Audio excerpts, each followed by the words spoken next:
Kwingineko, viongozi wa Pwani wanaohudumu katika serikali jumuishi watoa wito kwa wakazi wa sehemu hiyo kujiandikisha kwa wingi kama wapiga kura ili kuongeza idadi ya wapiga kura hadi kufikia milioni 4.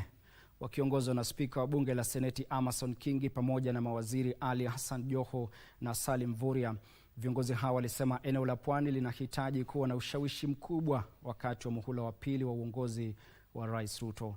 Wakati huo baadhi ya wazee wa jamii ya Mijikenda wamempendekeza aliyekuwa waziri Aisha Jumwa kuwania wadhifa wa ugavana katika kaunti ya Kilifi. Siri kubwa ni sisi sote tujiandikishe, tuchukue kura. Bila kura hauwezi kumweka yule mtu ambaye una haja naye.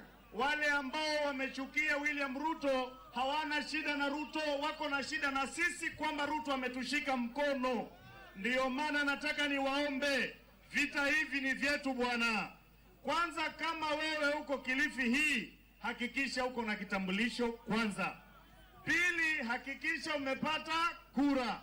Hii ujeuri tunapewa na huyu jamaa kwanza, huyu mmoja huyu, wa kwamba wanakura milioni 4. Hii Kilifi na Pwani nzima ikishikana ikiandikisha hizo kura zote, hata sisi hiyo milioni 4 tutafikisha, si ndio?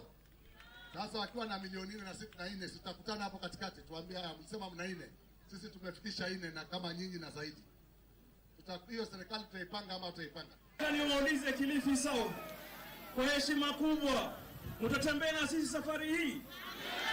Mtatembea sisi sawia sambamba kama ni noma? Kura Mpwani ifikapo Disemba imezidi, imekuwa nyingi. Sisi tutaanza mdahalo tofauti hapa. Hii 2027 hii kiti ya deputy president tutaitafuta, hatutangoja huko mbele. Manake kura zetu zitakuwa nyingi na zote zinaenda kwa Mheshimiwa Ruto.